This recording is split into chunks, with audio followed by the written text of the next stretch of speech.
The night was calm in the small farming village at the edge of human space. Stars stretched like silver dust across the sky, and the wind carried the soft scent of wheat fields ready for harvest.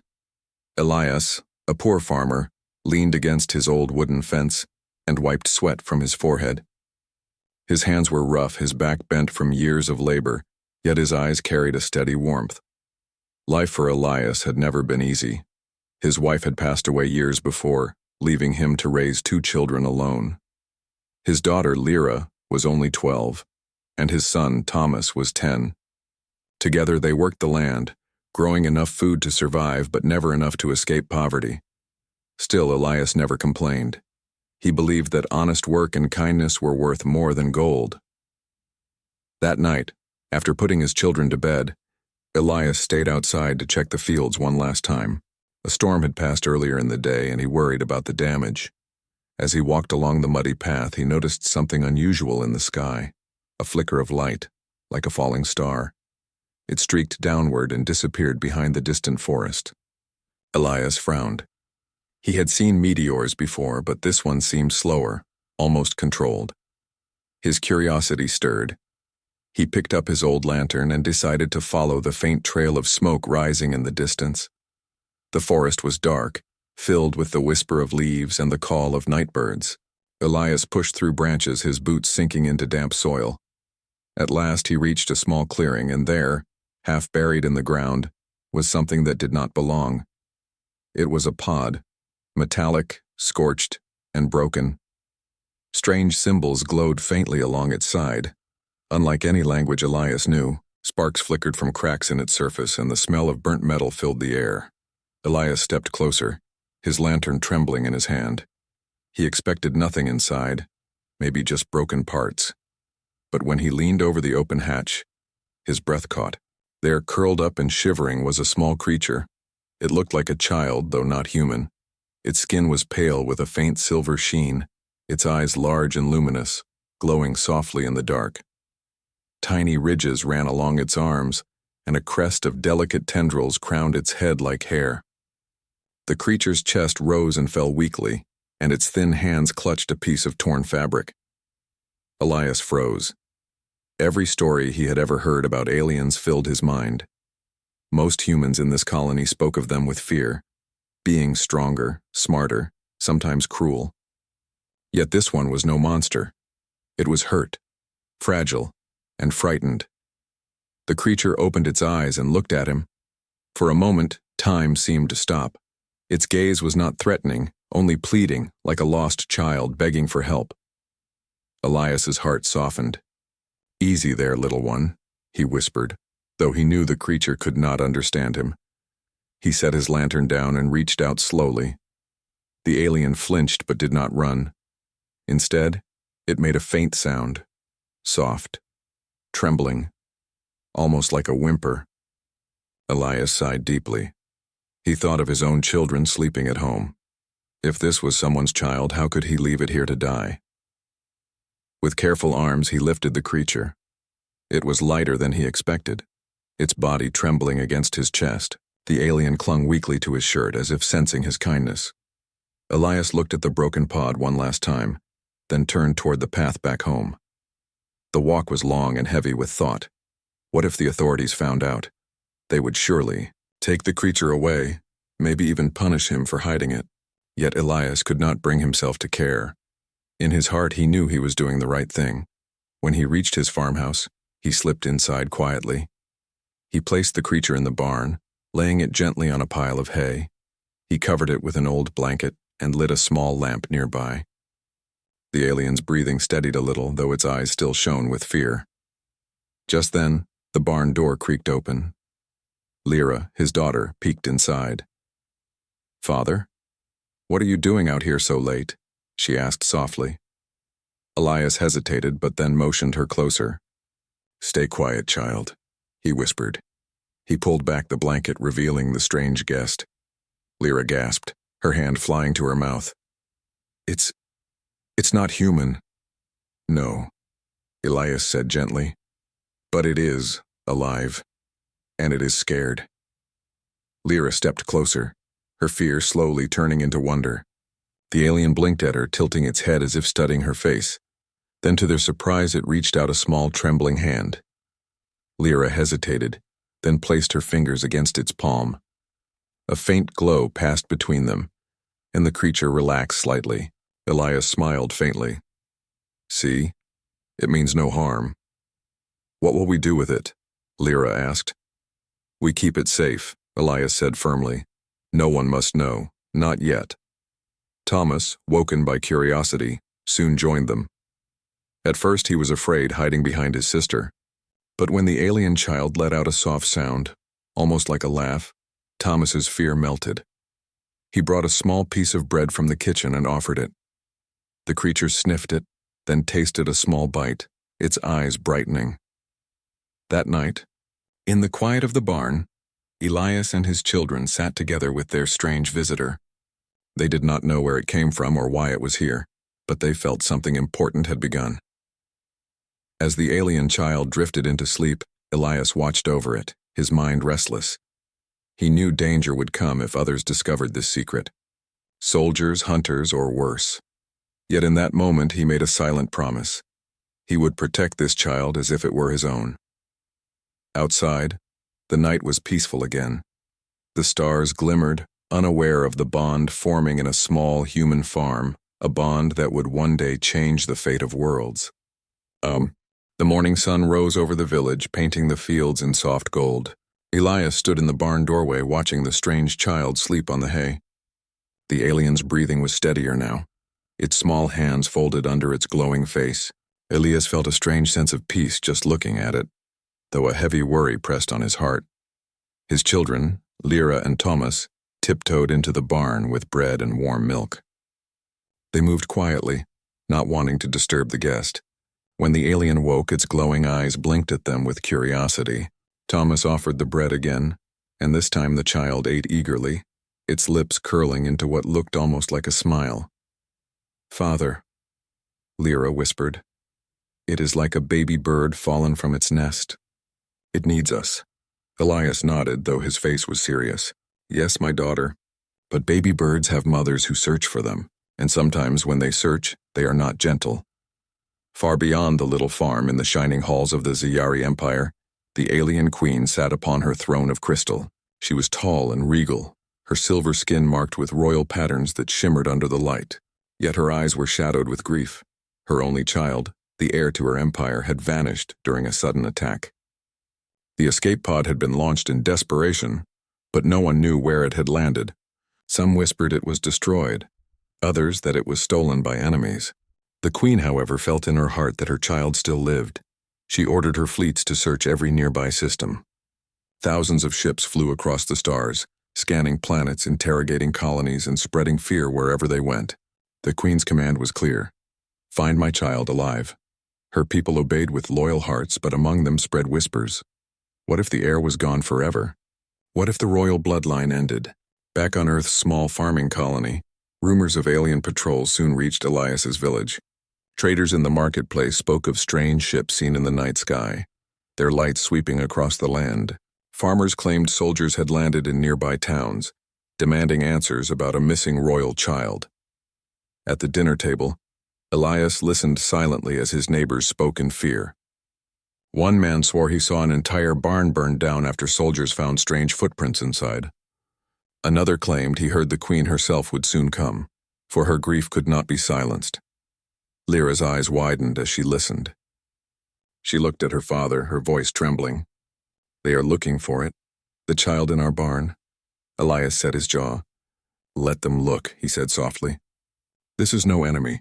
It is just a child." "But father," Thomas whispered, "if they find out, they will take it away. Maybe they will punish us too." Elias reached across the table and placed his rough hand on his son's shoulder. "Do you remember what your mother used to say? We must do what is right, even when it is hard." The boy nodded slowly, though fear lingered in his eyes. That night, the alien child grew restless. It made soft sounds, almost like calling out. Elias stayed beside it, offering water and comfort. Then something strange happened. As the child's chest rose and fell, a faint light spread across its skin.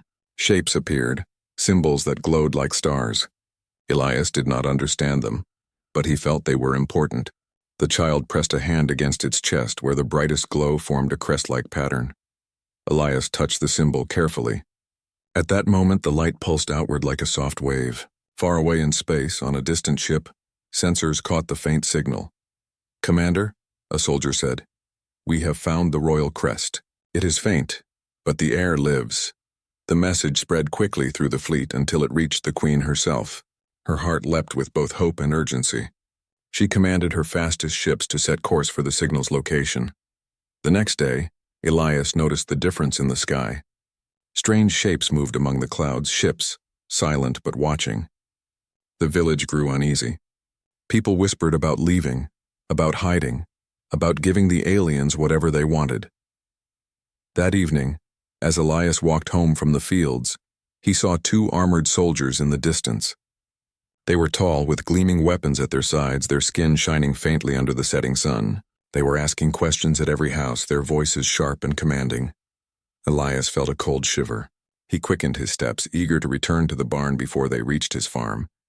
Inside, he found Lyra and Thomas sitting close to the alien child, who was playing with a piece of rope like a toy. The sight warmed his heart, but fear quickly pushed the warmth aside. "We must be careful," he said in a low voice. "Soldiers are near. Do not speak of this to anyone, not even your friends." The children nodded, though their young faces showed their worry. That night, Elias could not sleep.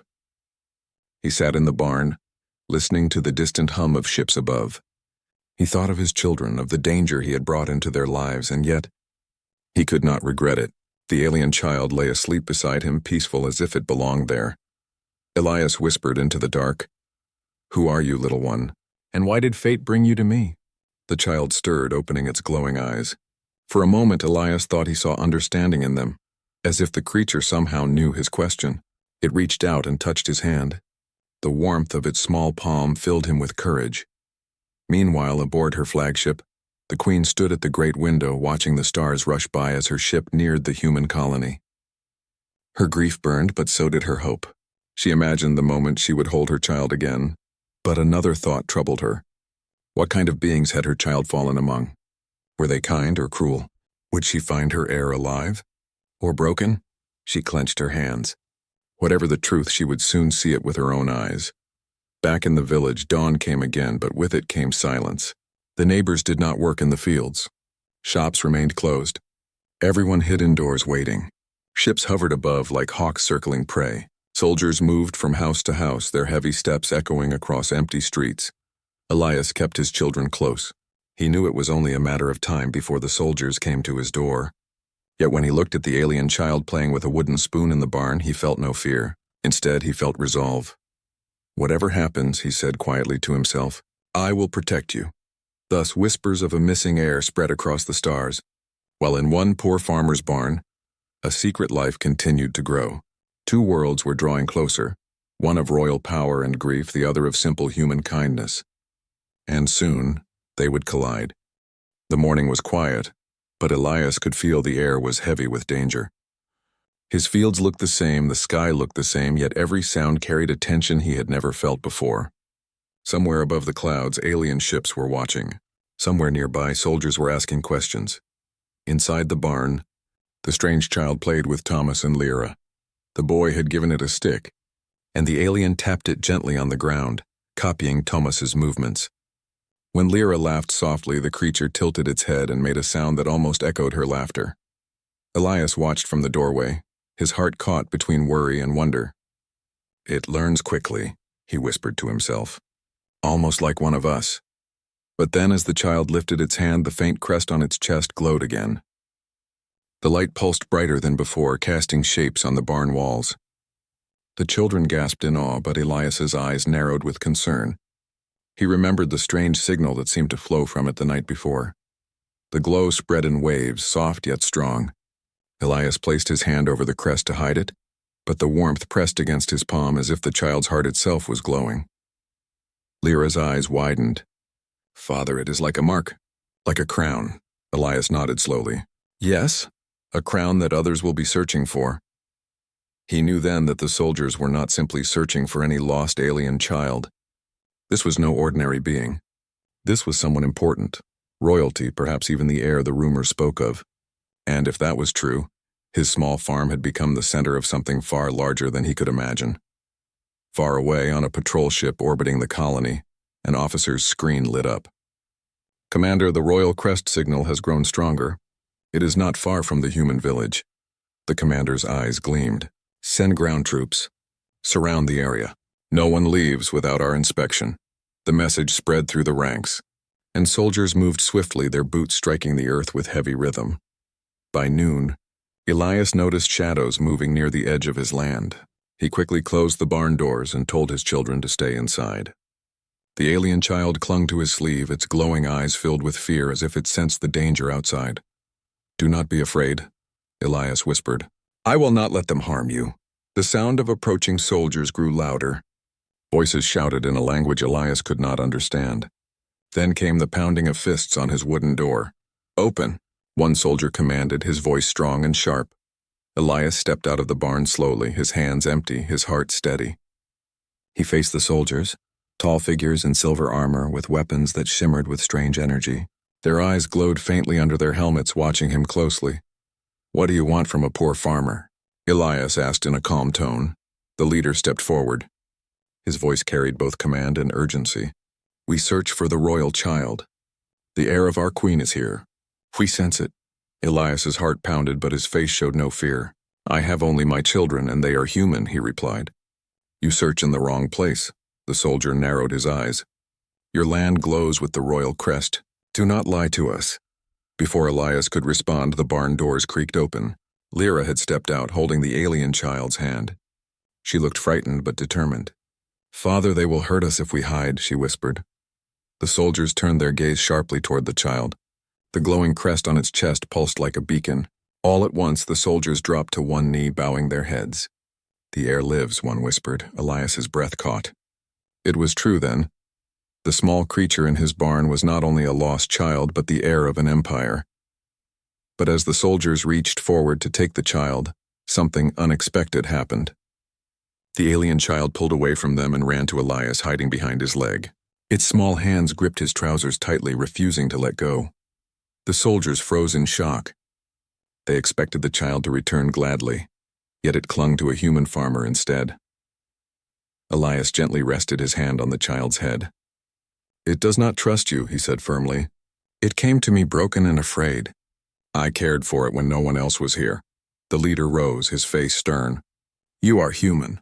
You are nothing. The heir belongs with us, not you." Elias met his gaze without flinching. "I may be nothing to you, but to this child I am someone. And that is enough." The tension grew thick. Soldiers tightened their grip on their weapons, uncertain whether to forcefully take the child. The alien heir's glowing eyes filled with tears, and it let out a sound, soft, broken, and filled with fear. At that moment, something shifted. The crest on the child's chest blazed with light brighter than the sun. The soldiers stepped back, shielding their faces. The beam rose into the sky like a signal, piercing the clouds. Miles above, aboard her massive flagship, the Queen saw the signal on her screen. Her breath trembled. "My child," she whispered. At last, she gave the command. Her ship descended toward the human colony with speed and power, the sky itself rumbling at her approach. On the ground, Elias stood frozen as the soldiers looked upward. A shadow spread across the land as the Queen's ship arrived. Its massive form blocked the sun, casting the village in silver twilight. The alien heir trembled, its small fingers still holding Elias tightly. The farmer's children pressed close to him, their eyes wide with both fear and wonder. Then the ship's doors opened, and a figure descended in a glow of light. The alien queen herself stood before them, taller than all others, her presence both beautiful and terrifying. Her silver skin gleamed, and her eyes carried a power that silenced all around her. The soldiers knelt at once. "Your Majesty, we have found your child." The queen's gaze moved past them, locking on the glowing figure hiding behind Elias. For a moment, her regal mask cracked, and raw emotion filled her face. "My child," she whispered. The heir hesitated. It looked at the queen, then back at Elias, torn between two worlds. Its small body pressed closer to the farmer, unwilling to let go. The queen's eyes narrowed in confusion. "Why does my child cling to a human?" she demanded. Elias took a deep breath, standing tall despite the weight of her presence. Because I cared for it when no one else did. Because kindness needs no crown. The queen's gaze softened, but her voice remained firm. Step aside, human. The heir belongs to me. Elias looked down at the child, then back at the queen. His voice was steady. It belongs where it feels safe. And right now, that is with me. The silence that followed was heavy. The soldiers shifted uneasily, uncertain whether to strike the farmer down or wait for their queen's judgment.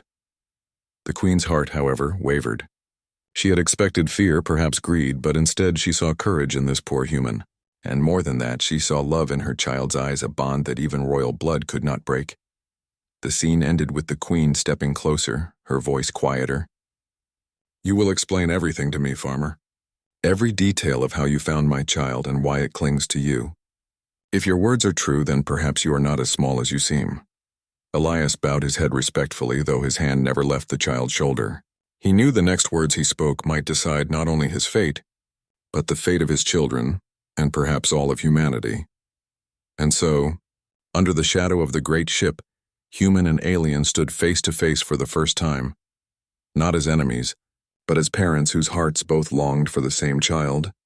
The sun had barely risen, yet the village was already bathed in silver light. A shadow loomed overhead, stretching across the fields, the rooftops, and the barn where the alien child slept. The massive figure of the alien queen's flagship hung in the sky like a guardian or a storm, its surface gleaming with polished metal and glowing runes. Elias stood in the barn doorway, his two children at his side. The alien heir clung to his legs, its glowing eyes wide with curiosity and fear. Around them, the soldiers who had arrived the previous day waited quietly, unsure of what to do next. All of them had seen the queen descend, and none dared speak without permission. A single beam of light extended from the flagship, and in an instant, the queen appeared before them. She was taller than any being Elias had ever seen. Her silver skin shimmered in the morning sun, and intricate patterns on her arms and neck glowed softly, marking her as royalty. Her eyes, large and radiant, carried both power and the weight of sorrow. "My child," she said, her voice gentle yet filled with authority. "Where are you?" The alien heir stirred, shifting closer to Elias. Its small hands gripped his trousers, refusing to move toward the queen. Elias stepped forward, placing himself between the queen and the child. "Your Majesty," he said with quiet respect, "you will find your child is safe, but it has chosen to stay here with me for now." The queen's eyes narrowed, a flicker of anger passing across her face. "Step aside, human. The heir belongs with me. It is my duty to protect and guide the future of our empire." Elias held his ground, though his heart pounded. "I understand your duty, but you must see with your own eyes that this child trusts me. It came to me wounded, afraid and alone. I have only cared for it." The queen studied him closely. There was no fear in his eyes, no deceit, only honesty and unwavering resolve. She felt something she had never expected to see in humans, a combination of courage and compassion so strong that it could rival the loyalty of the fiercest warriors in her empire. She stepped closer, her presence immense. "If what you say is true," she said, "then you must explain everything. How did you find my child? How have you cared for it? And why does it cling to you instead of me?" Elias nodded. "It was late, and the child's escape pod landed near my farm. I found it injured, weak, and alone. I could not leave it there to die. I fed it, kept it warm, and watched over it. No one else came. I only did what any human would do for a life in need." The queen's expression softened slightly, though her voice remained firm. "You risked everything, your life, your family, for this child. Why?" Elias looked at her steadily. "Because life matters, not because of wealth or power, but because it is life. And because the child trusted me, even when it had no reason to." The queen was silent for a moment. She looked down at her child, who still clung tightly to Elias's legs. Its glowing eyes flickered between them, unsure of whom to trust. And yet, there was no fear of Elias. It had learned to see him as protector, friend, and family. She felt a pang in her heart, realizing that her child's survival was owed not to the power of her fleets, but to the courage of a single human. A being with no strength but his own will, no armies but his own hands, had saved what she had thought lost forever. The queen knelt slightly, closing the distance between herself and the child. "My heir," she whispered softly. "Do you wish to be with me?" The child hesitated, glancing up at Elias before looking back at the queen. It pressed its small hands against Elias's legs, then made a sound, a soft, pleading cry. Elias felt his heart tighten. He looked at the queen and spoke with quiet authority. "The child does not yet know who you are, or what power you hold, but it knows trust, and it trusts me. That is why it stays." The queen remained silent. She rose slowly, her mind racing. She had expected fear, perhaps submission, but not this bond, this undeniable connection between human and heir. She could not force the child without breaking something far greater than loyalty, a spirit that had already been shaped by kindness. Around them, the soldiers watched in awe. They had seen the child's glowing crest, its choice, and the unshakable resolve of the human who stood before their queen. Many had never encountered such courage, and some felt a spark of respect toward Elias. The queen turned back to the farmer. "If I allow the child to remain with you," she said carefully, "you must promise to protect it always. You must teach it kindness, wisdom, and courage. And you must never betray it, no matter what pressures come from others in my empire." Elias bowed his head. "I promise. I have already begun to teach it. It is my honor to care for the child, and I will never betray that trust." The queen's gaze softened further. She looked down at the heir, who had relaxed slightly, still glowing softly, still leaning against Elias. She knelt beside them once more, gently reaching out. The child hesitated, then allowed her hand to touch its own.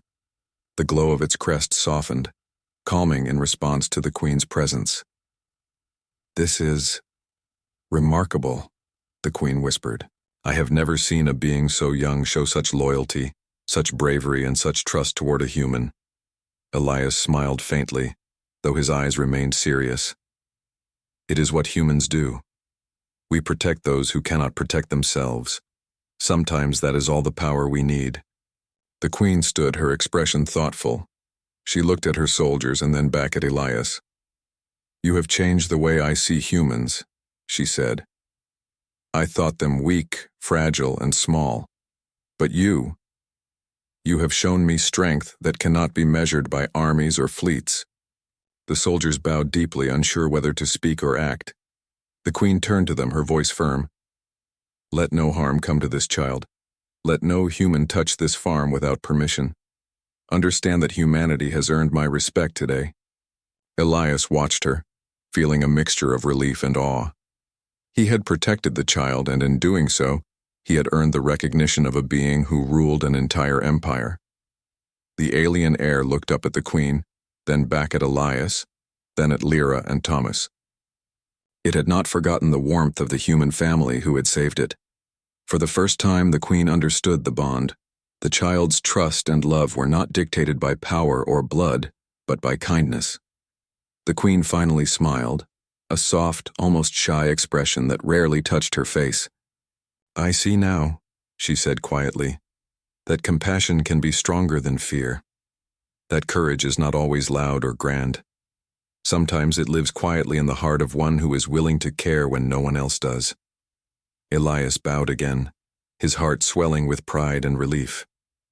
His life had been simple, filled with struggles and small joys, but now he understood something extraordinary. A single act of kindness could change the course of history, even across worlds. "Father," Lyra whispered, holding her brother's hand, "your courage saved this child. You saved its life." Elias nodded, looking at the glowing figure that had become part of their family. "No," he said softly. "It saved all of us. Taught us what it means to be brave and to care." The queen observed them one last time, her mind filled with thoughts of the Empire, the future, and the unexpected lessons she had learned from humans. Then she stepped back, signaling her soldiers to prepare for departure, but her voice carried clearly across the small farm. "Remember this day, human. The choice your heart made changed the path of my empire.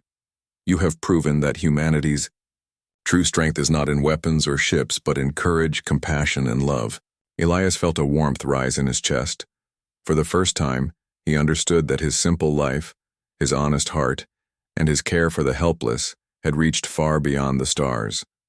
The child's glow softened further, settling peacefully against Elias as the Queen's ship lifted into the sky. The soldiers followed silently, leaving the farm untouched. Elias turned to his children, his voice calm but full of wonder. "Come, let us return to the barn. There is much to learn and much to protect. Today we saw that even a human can stand among the stars." Lyra smiled, her eyes shining. "And we will protect them, Father. Always." The alien air stirred slightly, its glowing eyes meeting Elias's once more, as if to say, "Thank you. I trust you." Outside, the sky brightened with the morning sun, and for the first time in many days the farm felt safe, filled with hope and possibility. The Queen's presence had left a mark, not only on her empire but on the small human family who had chosen to protect life when no one else would. The story of courage, trust, and compassion was far from over, but the bond they shared had already changed the universe in ways no one could measure. The morning after the Queen's visit was unusually quiet. The alien child rested in the barn, its soft glow slowly fading as it slept. Outside, the field swayed gently in the breeze, carrying the sweet scent of ripe crops. Elias stood at the barn door, gazing at the horizon. He knew that the arrival of the alien Queen had changed everything. His life, once small and ordinary, now held a weight that stretched far beyond his village. Yet despite the honor and recognition, Elias felt the same simple truth in his heart. Life mattered, and kindness had power. Lyra and Thomas approached him, their eyes wide with curiosity. "Father," Lyra said softly, "will the Queen come back?" Elias smiled, resting a hand on her shoulder. "Perhaps, but what matters is what we do now. We must care for this child, teach it, and protect it. That is what matters more than any Queen's visit." The alien child stirred and opened its eyes. It blinked at Elias, then slowly rose, reaching toward him. The small hands rested against his chest, glowing faintly, as if acknowledging the bond that had formed over weeks of care. Elias knelt and gently held the child. "You are safe here," he whispered. "No one can take that from you." For the first time the child smiled, a soft curve of lips and glow that seemed almost human. It seemed to understand that in this humble farm, it had found more than safety. It had found family, far above the planet. Aboard the Queen's flagship, the alien Queen observed the signal from her child's crest. She felt a mixture of pride and relief. Her heir was alive, unharmed, and yet it had chosen to remain with a human. Her advisors approached her with concern. "Your Majesty," one said, "it is unusual. The child should have returned to the throne immediately. The human's influence could interfere with the heir's training and the future of the Empire." The Queen shook her head gently. "I see strength in humans that I did not expect. Courage, kindness, loyalty, qualities that are rare even among my own people. My child thrives under such guidance. Perhaps it is not a weakness, but a gift." Her words carried through the ship, reaching even the soldiers who had witnessed Elias's resolve. They had seen loyalty that went beyond duty, a connection born of care, and they were beginning to understand that humans were far more than they had imagined. Back on the farm, Elias worked alongside Lyra and Thomas, repairing fences and tending the crops. The alien child followed them, mimicking their movements and learning simple tasks. Though small, it displayed remarkable intelligence, quickly understanding routines and gestures. Elias paused for a moment, watching the child hammer a small wooden stake into the ground. Its hands were careful but confident, he smiled. Even the smallest among us can learn great things when we are patient and kind. The Queen's presence, though absent now, had left a lasting impact. Word had already spread among the colony. The royal heir had been found alive and in the care of a human family. Where once humans were seen as weak settlers at the edge of the galaxy, They were now recognized as beings capable of courage, wisdom, and care beyond measure. As the days passed, scouts from the Zyari Empire visited the farm periodically, observing the bond between the child and the humans. They marveled at how Elias treated the heir not as a tool of power, but as a living being deserving of respect and love. The queen herself returned once more, not with the weight of authority but with quiet observation. She watched the child laughing with Lyra and Tomas, helping Elias in small chores, and learning lessons of patience, honesty, and compassion. "My child," the queen said softly, "you have chosen wisely. This human has taught you the first lessons of trust, loyalty, and courage. These are qualities no throne, no army, no crown can give alone." The heir's small hands reached for the queen but then returned to Elias, who knelt beside it. The queen understood at that moment. The bond forged here was not about power, rank, or politics, it was about heart. The villagers, who had once whispered about fear and danger, now watched in awe. They saw the queen herself in the fields, observing a human family and their strange guest. Slowly, they realized that humans were not merely fragile beings struggling to survive on the edge of space. They were creatures capable of shaping events with courage, compassion, and loyalty. Elias, humble as ever, continued his work.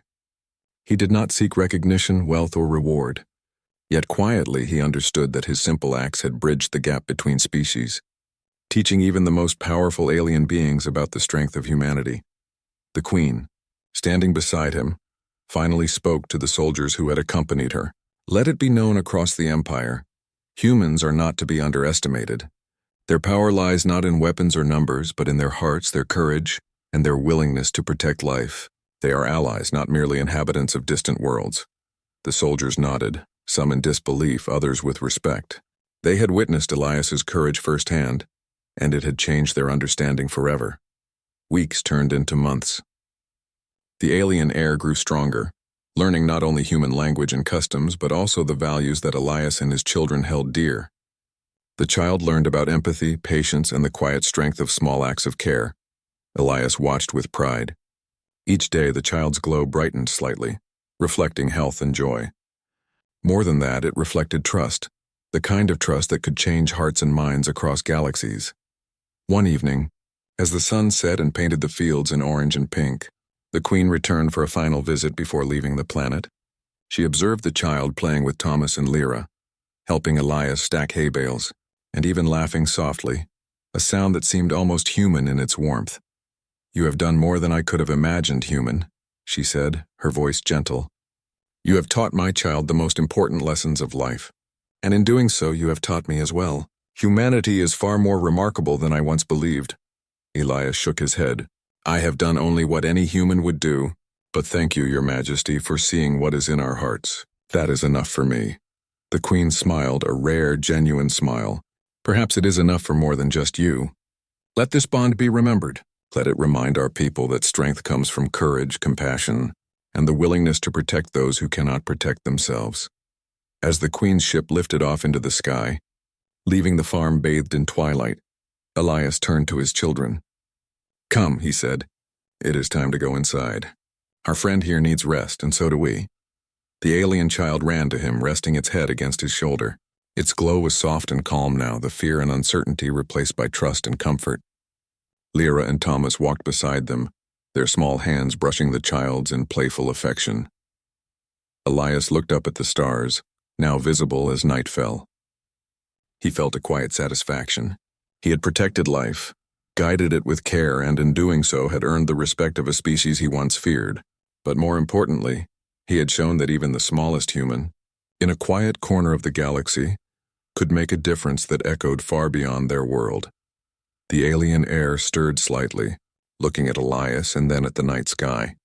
It seemed to understand in some deep way that the universe was vast, dangerous, and yet full of wonder. And in that moment it was not afraid, for it had found a protector in a human heart, a protector who had chosen courage, kindness, and love over fear. The farm was quiet once more, the night peaceful. But across the stars, the story of one human family's courage and their bond with a lost royal child would travel far and wide.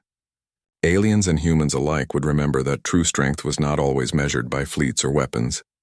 but by compassion, loyalty, and courage, the qualities that defined humanity. Elias closed the barn door gently, resting his hands on the glowing child. "We are a family now," he whispered, "and together we will face whatever comes." Outside, the wind moved through the fields, carrying a promise of hope. The stars twinkled brightly as if witnessing the moment when two worlds, so different yet now bound by trust, had discovered the same truth. Kindness is power, courage is strength, and love can change the universe. And so, in the quiet corner of a small farm with fields of wheat swaying under the stars, humanity had shown its greatest gift, not might, not wealth, not dominion, but heart. The alien queen, watching from afar, knew the galaxy had changed forever, and in that change humans would no longer be underestimated. The lost child had been found, the bond had been forged, and a new era of understanding had begun.